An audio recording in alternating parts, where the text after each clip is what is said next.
experiencing. But I want to start in a different kind of a place with our good buddy Adam. How are you? Are you well? I feel like I want to make sure that you're doing okay from a mental health standpoint, because as a beat reporter, you know what the job is, and you know when the job calls, you have to answer no matter what your off-day schedule might have looked like. So I just want to check in on you first, bud, before we get into the meat and potatoes of this. I really appreciate that. Yeah, I'm alive.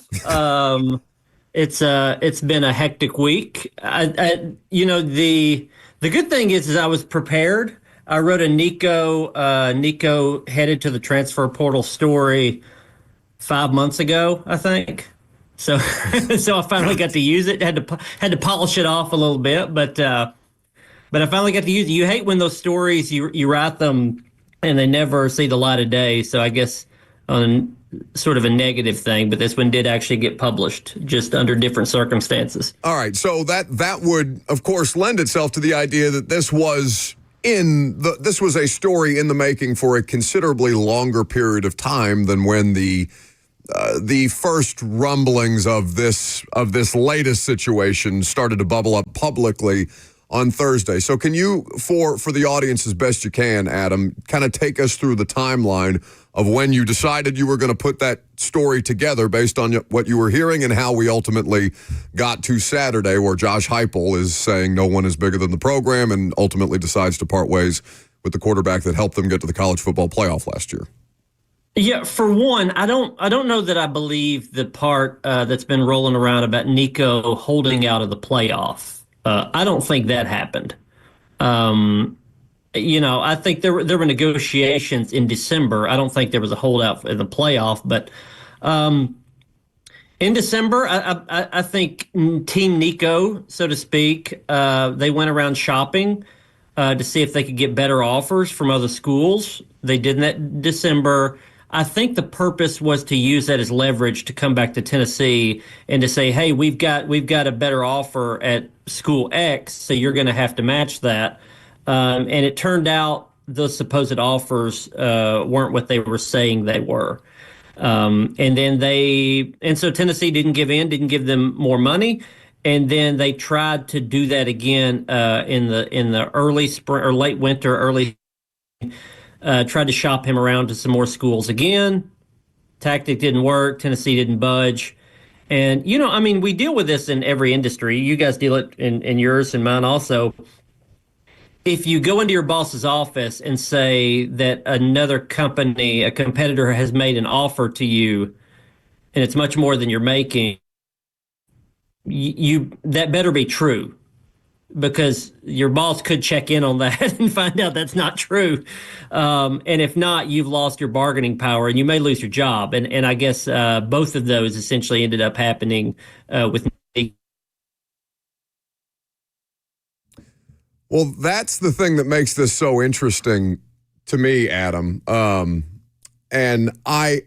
Because I made an assumption based on him trying to or somebody in his camp trying to leverage his situation, that he did have a legit offer to the effect that he would be able to get a financial increase if he took his talents elsewhere. And so to find out that was not the case, I mean, how big a problem is the camp around Nico? I don't want to make it just about the dad, even though the dad is the most public one, because he's out there on Twitter calling Pete Nakos, as Lucas so diplomatically put it, the B word. I think you might be frozen on Zoom there. Oh, no. Okay. So we'll try to get back Adam Sparks. We will work to get Adam Sparks back here in just a second. But that's the thing that makes me, that I guess I shouldn't have taken for granted, Lucas. I assumed that he was hearing that he was going to get more money from someone else. Yeah, and we kind of assumed that. Just the market is the market, right? What we took for granted is a coach or a program's willingness to say, no, that's not worth bringing into this program, somebody that would be willing to leave their teammates on the last day of spring ball. So, Adam, I apologize for us getting cut off, but my question to you was, all right, so I assumed that he was hearing that he was going to get more money from somewhere else, which is why he took this opportunity, or his camp around him took this opportunity to leverage. How big a problem is the camp around Nico for this particular situation? I mean, it's a big problem. I don't think the offers they were telling Tennessee that he was getting, I don't think were true. I think those amounts were inflated. I don't know where I got cut off, but what I was saying is if you walk into your boss's office and say that a competitor is offering you something, that number better be true because you can check on it pretty easy. And if it's not, then you've lost your bargaining power.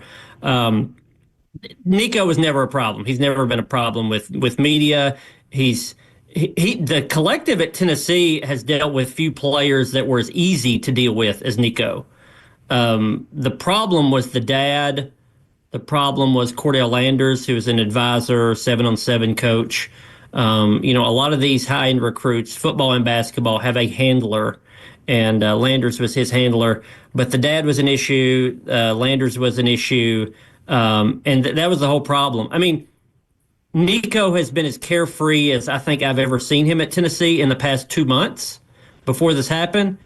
And that's because his dad had not been on campus during spring practice. I think that was a major factor. The farther he got away from that circle, I'm not saying the whole family, but the dad and Landers and his advisors, the farther he got away, I think the more growing up he did and a little more independence, autonomy that he enjoyed. And when his dad came back into the picture, all this stuff blew up. That's the thing that bothers me the most about just the idea of a story like this, right, Adam, is that the player is going to be villainized when in reality he seems to have such a small part in what actually went down here based on the handlers around him. Adam Sparks of the Knoxville News Sentinel here with us on 104.5 The Zone. And Adam, it feels like there's a thread here when you look down at Nico's brother, Madden, right? A 4-star recruit that transferred for his final year of high school football, ended up being ineligible in his last year of high school football, flips from UCLA to Arkansas at the very last moment, despite never having visited Arkansas. So does it seem like that picture is becoming more and more clear in terms of everything happening around Nico and how it could trickle down even to his brother? Yeah, but it does show you that there's not a whole lot of loyalty overall with a lot of this stuff because I think the front runner for Nico right now is UCLA, and that's the school that the bridge you think would be burned with the Yamalayava family, but it's not, and I think that that coaching staff needs a win, and getting Nico would be that if they can afford him. Taxes are a little different in California; they should know that. Yeah, I mean that's the source of it. Here's the thing. In my dealings with Nico, my fear is one day he's going to look back and say, man, I had everything in place. I was maybe 6 months from finishing my college career as a rich young man and headed to the NFL as a high round draft pick. I don't know about a first round, but a high round draft pick, and my pocket's full. And instead, he's sort of flailing out there right now looking for what's probably going to be the same or less money in a worse situation because he's going to have to learn a new playbook and teammates and all that sort of stuff. And he's probably going into a worse situation than he had here. And what he had at Tennessee was a pretty good situation. And it was almost over. If he was going into the draft, he would only be here for 6 more months. It's hard to sit here and predict which quarterbacks will hit the portal. I have not seen any big names that are announcing or it's being reported that they're going to hit the portal on Wednesday, whether it's names like Avery Johnson or Haynes King that have been on the hot board largely created by Tennessee fans. To you, we talked about this yesterday. What's more likely, Merklinger/McIntyre competing for the starting job or a transfer quarterback being handed the starting job? Well, it depends on who you bring in. Those names, the Avery Johnson, Sam Levitt, all that, I think that's pie in the sky. I don't think that's happening. I think more of the caliber guys that Tennessee are looking at is the sort of the Merklinger level talent, but with starting experience. What you would think Jake Merklinger may be in a couple of years. A veteran who can start and win games. But a guy who's already started. It gets dicey though because here's the thing: you've got to make a decision with Merklinger because if you bring in, there's a certain caliber guy that you can bring in. Let's say they don't bring in Avery Johnson, Sam Levitt, that level. Again, I don't think they are. I don't think they can get that guy into the portal. If you can't get that guy, then whoever you bring in is going to be a second tier guy who's a can probably win games for you, but also that's a guy who could chase off Jake Merklinger. And so you kind of have to do that calculus of if you get a guy that chases off Merklinger, can you live with that? And if so, then you may have to get two quarterbacks, and then George McIntyre may be your backup. So there's a lot of moving pieces. Tennessee's doing exit interviews. They did them yesterday, today, and they have to figure out which guy they bring in, how that'll affect their current roster. And, you're also doing a lot of math of how much does the guy you bring in cost, and does that give you more money to go put pieces around him? Or if you keep Jake Merklinger, do you have to give him a sizable raise to keep him? And if you're doing that, maybe you don't have enough money to go get other pieces. So there's a lot that goes into this. Well, and it was already a complicated question, Adam. What are baseline expectations for Tennessee in 2025? That felt like a complicated question with Nico at quarterback. Now it's even more so based on what you saw throughout the course of spring practice and the spring game Saturday, emerging young players that flashed a little bit, it sounds like Saturday, especially at the wide receiver, tight end spot. What do you make of the overall state of this roster right now? And where do you even begin when trying to judge a baseline expectation when having no clue who the starting quarterback's going to be? I thought with Nico, they were going to be 8-4 to 10-2, probably about a 9-win team. If Merklinger's the starter, I would say that's probably a 7-win team. Could be an 8-win team, depending on the other pieces they put around him. So you're kind of looking at like the level guy that you bring in. I think they need to try to, if they're going to get a quarterback that can start over Jake Merklinger, you need to get a guy that can win the games you're supposed to win, and then have a chance to compete against Georgia, Alabama, Florida, those big three. And if you can do that, then you can be at least in the mix of where you can with Nico. But with Merklinger, I don't know. I mean, this all comes down to, a lot of people think it's like the NIL collective that decides this. It starts with Tennessee's coaching staff and them deciding, do we think Jake Merklinger can be the starter and win 9 games, 8-9 games? Or are we too unsure? And if you're unsure, then you got to go get somebody else and roll the dice that you may lose Jake Merklinger. But if you bring in a good enough guy, you still have George McIntyre, you have Faison Brandon coming after him. And so, I think the roster right now is an 8-win roster. A good quarterback could make you a 9-win roster. A bad decision could cost you a couple of key players into the portal, and suddenly you're down to a 6-7-win team. He's Adam Sparks. At Adam Sparks is where you follow him. KnoxNews.com is where you go. Adam, I appreciate you taking time out of your schedule, bud, and keep up the great work. It's been, I know it's been exhausting, but we do appreciate the coverage. All right, guys. Good to be on. That's our buddy Adam Sparks of the Knoxville News Sentinel, the best in the business, covering this University of Tennessee situation. I mean, that is bleak for this upcoming football season, given the high that everybody was riding. Understandably so, right? I mean, and it makes sense what he's saying.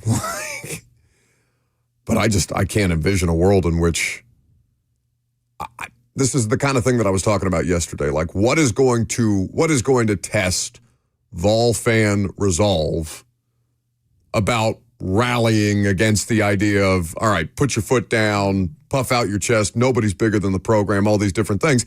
And it still might have been the right decision, but how much less popular is that decision going to be if you're a 7-win football team coming off a college football playoff appearance?